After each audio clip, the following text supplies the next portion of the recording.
फुले सावित्रीबाईंनी शाळा मुलींना दावली. कन्या शाळेची पहिली पाटी पुण्यात लावली.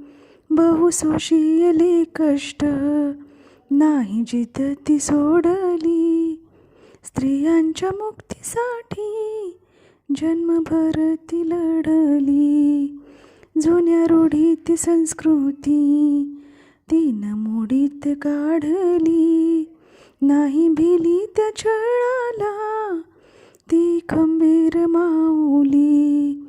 गेली बीज ते पेरून त्याचे रोपटे वाढले. रोपट्यांचे झाले वृक्ष मिळे थंड ही सावली. फुले सावित्रीबाईंनी शाळा मुलींना दावली. कन्या शाळेची पहिली पाटी पुण्यात लावली. पाटी पुण्यात लावली.